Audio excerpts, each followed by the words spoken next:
I love Martin's music, don't you? He creates that, and he creates it from a picture. And this morning he said to me, I have two pictures, and you pick one. I have a picture of a sea, and I have a picture of a forest, and I said the sea. And wasn't that awesome? In a couple weeks, Paul and I are going up the Maine coast on a cruise, and I just heard the crashing of the waves against the coastline. Oh, wonderful. Anyway, thank you very much. Well, I'm glad to be here this morning. And you know, the talks all this year are based on a theme from Home Office called A World That Works for Everyone. But then the title for this Sunday is We Believe in the Eternal Givingness of Life to All. Now, givingness may not be in your vocabulary. I don't even know if it's in Webster's, but it's kind of a thing that we spiritually say, the givingness of life to all. Because what we teach here isn't complicated, but it's very, very deep. Very deep, because there's this creator who created all of life and who created all things out of the same elements throughout the universe. And so we're interconnected, you and me. We're interconnected with everything, everywhere. And that's pretty deep to think about. But we're as much part of the universe as the sun and the moon and the sea and the air. It's all interconnected. It's just taking different shape or form. And it's all in perpetual motion. You know, this podium looks hard, but if you took a microscope to it, you would see that there's little atoms running around, just circling very, very high energy atoms that hold this podium together just like everything else. So energy is all prevalent everywhere, and there's three things I want to talk about regarding this. That our thoughts, our beliefs, our individual mind is energy. It's like, I think of it like little packets of energies, like I'm exuding, right now I feel very joyful, maybe you feel that. Or you could feel the power in Sue's prayer. Talk about powerhouse today. And there are times when you meet other people and you just want to back away because of their energy. It's all energy. I'm giving off energy, you're giving off energy. If you fall asleep, you're giving off energy. So it's all moving back and forth. And so when our thoughts and beliefs are in alignment with the creative nature of the universe, now we get some real good stuff going on. It's called the creative genius. Now you can call it God, or you can call it creative intelligence, infinite intelligence. We had one minister that called it Big Sweetie, because she liked to have very close and comfortable to her heart. But this creative intelligence has 7 attributes, and they're love, life, light, peace, power, beauty, and joy. So those 7 attributes are the nature of the creative nature of the universe, the nature of God, the nature of intelligence. When we're in harmonious relationship to the world, in one or more of those 7 qualities, things seem to flow, just seem to flow. We're happy, life's moving on well, but when we're out of sync with one or more of those, we get out of balance, and all of a sudden fear can take over. Anybody feel fear lately? Or worry? Lots of worry in the world news today. And so it's important to be the guardian of our mind. Are we thinking, feeling, being part of the nature, those 7 attributes of the creative intelligence that made us, or are we not? This fall, we're starting classes where you learn more about that and how to be the guardian of your mind and how to apply it in life to be healthier, happier, and stronger. And I will be doing a class called This Thing Called You. Now, it's a book by Ernest Holmes, and he didn't say, this lovely, beautiful, spiritual essence called you. He said, this thing called you, because you're a creation of the one. You're not more special than anything else. It's this thing called you, and how you are created in those 7 attributes of God. So he's pulling a little punch there, but hopefully it will get enough people's attention. Because the power of our mind it's one of the greatest things that's ever been discovered, but it was discovered eons ago, thousands of years ago, but people didn't want to believe it. Many still don't want to believe it, but more people do today than ever before. Because it's a principle. Now, a principle is not the principle of a school. It's a principle of science. And a principle is something that doesn't change like gravity. It's always there, and it always works the same way. The power of our mind always works the same way. It's up to us how we use it. I was reading an article in the Wall Street Journal this week, and I have it here in case it rings a bell with anybody and you'd like to have it. It's called The Road to a Cancer Advance. And it's very interesting because it's part of this openness of mind. There's this one doctor, Dr. Rohrbach. Let's see where he is on my paper here. And his mother-in-law had skin cancer. And that seemed to go away, but the next thing that showed up is she had melanoma in her lung. It just metastasized. And it was so bad they said she only had 6 months to live. Well, he was an immunologist, and he thought, there's got to be a way I can help. There's got to be a way I can help. So he heard about this other doctor, Dr. Dowd, who was doing some creative work with skin cancer. And so he just called her. He just called her up, and they started talking. And they decided maybe they could do some research together, kind of out-of-the-box research. So they started doing this, and what they focused on is what they call immune system fighters, because he said those do the bulk of the work when there's a cancer tumor in your body, an immune system fighter. And this one fighter they called CD8. He said it puts the brakes on tumors until it wears itself out, and then it can't do any more work. So these cells exhaust themselves before the job is done, which means doctors have to give drugs to help kick the immune system hopefully back into operation. Well, what they found, these two doctors, is that these CD8 cells, when they had another immune fighter, which they called PD1, who knows why, that when they were working together and they added drugs, magical things happened. For his mother-in-law, they gave her that, CD8, PD1, and drugs, and in 12 weeks, her tumor shrunk 70%. In 3 months, it was gone. Now they're trying to find tumors with those two fighters, pull them out, reproduce them in a lab so they can give them to other people. I mean, it's really cutting-edge science. So, but what did it take? It took someone who said, I want to help and I'm open. I don't know what to do. It took another doctor who said, I don't know what I'm doing, but we're just going to throw everything at it and see what happens. And those two minds got together, and they were, in essence, part of the creative nature of the one. They exuded that. They knew together they could discover something. So there's abundant information out there in the universe, but it takes somebody who's open at the top, who wants to help, who is asking, give me the information. I want to know. I often invite people when they don't know what to do, sit down and ask, but then listen, deeply listen. So that was really great. And what Holmes says is there is no separation. And when we see it or don't see it, it's just two sides of a coin. I see this happening, and then there are things on the invisible we don't see, but they're two sides of the same coin. It's the nature of what we call universal mind to flow greater goodness into those areas where the quality of God is shining.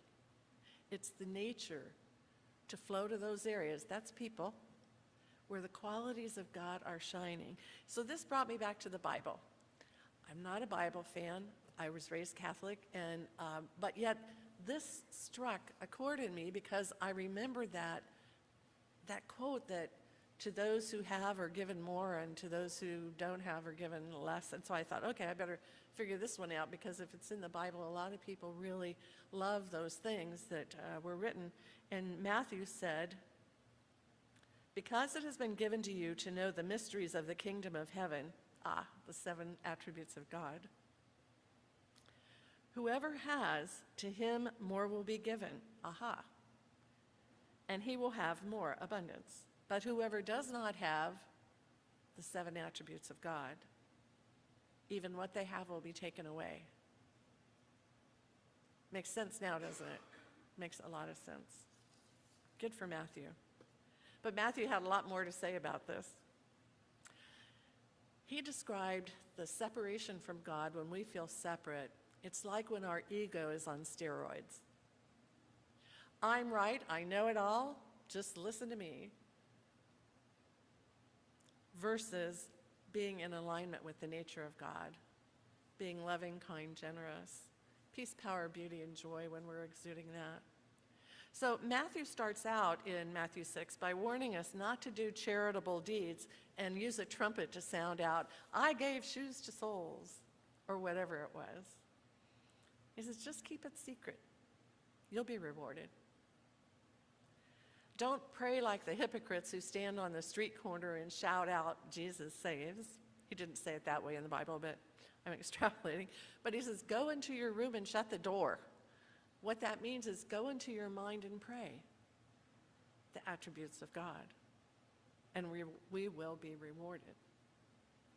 He says if we do not forgive others, we won't be forgiven. Makes sense. Forgive and we will be forgiven. Then he says, do not lay treasures upon the earth where they can rust away. I thought that was cute. But lay up treasures in heaven. That's our heart. Lay up our treasures in our heart experience. Do not use our eye, which is the lamp of our body, for negativity. Our eye is for good, and when it is focused on good, our whole body will be full of light. That even feels good, doesn't it? Then he says, this is always a challenging one, don't worry. Don't worry about your life, what you'll eat, what you'll wear, what your body is like. Life is more than the body, obviously, because it's only temporary. And you've heard about the birds flying in the air and the lilies of the valley. They don't worry or toil because the nature of God knows what they need. So when we align with the nature of God, that means we're exuding those 7 attributes or some of them. It's the creative genius of the universe that provides our needs. It's not like we're sitting still. We're actually actively using those seeds. And he says, for everyone who asks receives, and those who seek find, and those who knock, a door will be open. This is the power of spiritual mind treatment, our form of affirmative prayer. We seek, we call a practitioner. We knock, but we know our prayer is going to be answered. Why? Because it's a principle. It's a principle. But Matthew also wrote that the gate is narrow, and it is difficult. Because once we understand this process and we don't use it, it makes life tough. But we can always come back to it. Because when we live a more spiritually based life, we exude and we receive those attributes of God in ways we would never anticipate. So here's my second point. The abundant presence of life is evident in nature. For me, nature is a source of well-being, of just a beautiful vision, a place where I can just sit and be. I don't have to think about anything. I can just enjoy it. Who hasn't felt good and had that uplifted feeling walking on the ocean beach at the ocean, or smelling the fragrance of a flower? You know, a couple weeks ago, I was walking on our new trail at the wetlands at Lake California, and I looked down, and there were at least 100 baby frogs, no bigger than a quarter, hopping across the path. And they were the color of the dirt, so when they weren't moving, I didn't see them, and then it was like little ping pong balls, bing, bing, about 100 of them, and they were determined to go from that side to that side. I don't know why, but I was just mystified. The inner drive to do, to be, to express in those little baby frogs, it's just an amazing thing to me. So no matter what, you cannot stop the expression of growth, of health, of love. And you know, I see it in our parking lot. Fred's here. And I think of our parking lot sometimes because Mother Nature pushes against things, such as blacktop. And eventually, if you're not resealing and resealing, there's going to be a crack. And darn enough, up pops a little blade of grass or a weed or a little flower. Nature will not be denied. And so where I related to that this morning is that when we persist with worry, fear, concern, we're calling in the cement trucks, come on and pave over my life. Now, I think that's a good visualization because no matter what, Mother Nature's still going to knock on our door. Are you ready? Are you ready for more love? Are you ready for more beauty? Ernest Holmes asks in this thing called You, how much can anyone really experience in life of the goodness of life? And the answer is as much as we can embody or believe in ourselves. So the third point is about this eternal givingness of life, that life is always in perfect balance and order, so there is no need to worry. A lot of people hate to hear that. Don't worry. It's all okay. It's challenging. But if we say God is love, then God's love has to be manifested in what God creates. We say order is God's first law. And I was driving in this morning and realized how dirty my truck was, so I know where I'm going after service to get it washed, because order is God's first law. When things are in order, more good flows, because when it's not in order, it pulls our mind away from the present moment. So if the universe is in perfect order, it's fascinating because scientists are finding more and more galaxies, thousands of them out there. But if it wasn't in order, it probably wouldn't last more than a few seconds. It would disintegrate. So order is God's first law. And so when we are in a state of oneness with God, now we know what this means. I and the Father are one. When Jesus said that, I and the Father are one. We're just one. And we often say, as Buddhists say, I am that I am. Now I put the emphasis on that. I am that I am. I am that God I am. It's a good reminder, a really good reminder. Another example of this oneness is what we call the law of cause and effect. There's a cause for everything, and the effect is the result. And so the chair you're sitting in today is an effect. How is it an effect? Because someone had to have an idea to design that chair. They're comfortable, they hook together, they sell millions of them to churches and big organizations around the world, but they had to have an idea, a creative idea. And then someone had to design it so that it would stand up totally when you sit in it, and someone had to pick out the parts, and someone had to put it together, and the effect is we have these wonderful chairs. Cause and effect. Wildfires are the same way. We have a lot of wildfires in California, as you know, and some of them are pretty horrific. But a wildfire is an effect. There are many causes. The drought is one cause. People living in the urban environment who don't create defensible space is another problem. And wind is a big problem with wildfires. And of course, you have to have a spark.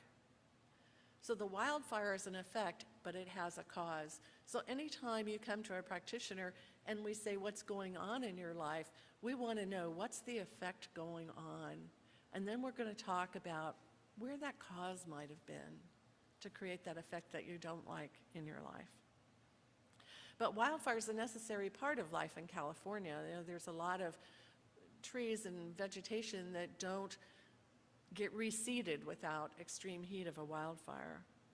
But the thing is, if we're in the path of a wildfire, we need to get out of the way because it's its natural progression to use the vegetation that's in front of it.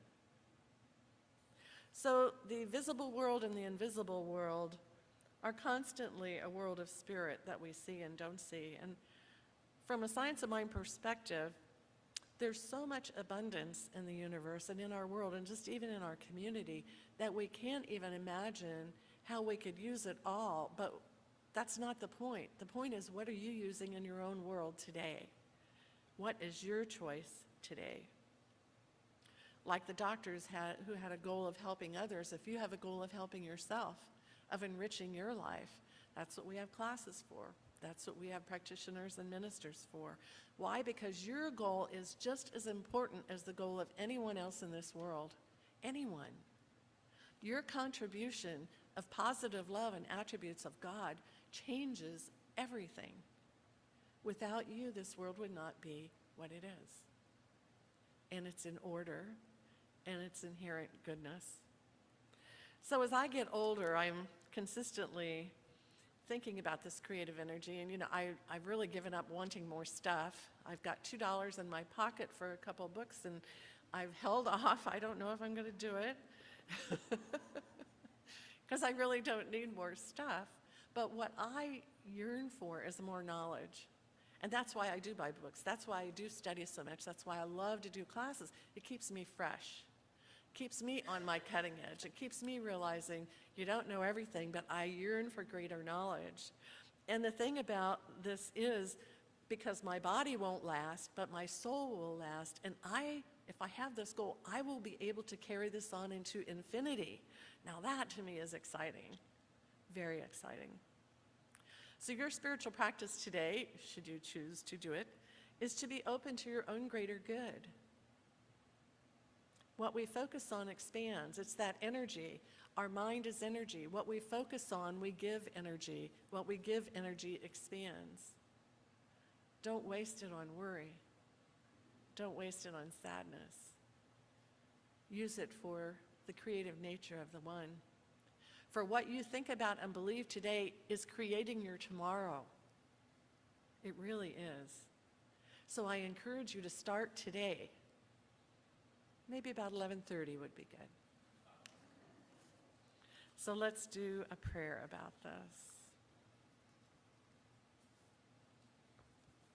I was coming in today and there was an accident on the highway. This is how fast your mind can go. And I went, oh no, I'm going to be late. And then I went, what are you teaching this morning? And I went, that's right, Sue and Charlie can handle it all.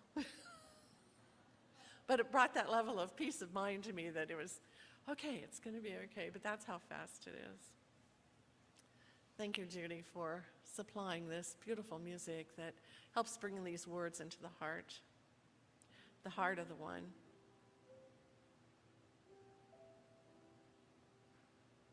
How we want to express the attributes of God in greater ways in our life. And sometimes how easy it is to let the other attributes of worry, fear, and darkness seep in. But like a candle that lights up a room, the darkness cannot overcome the candle. So we burn today a candle of love, light, peace, power, beauty, and joy.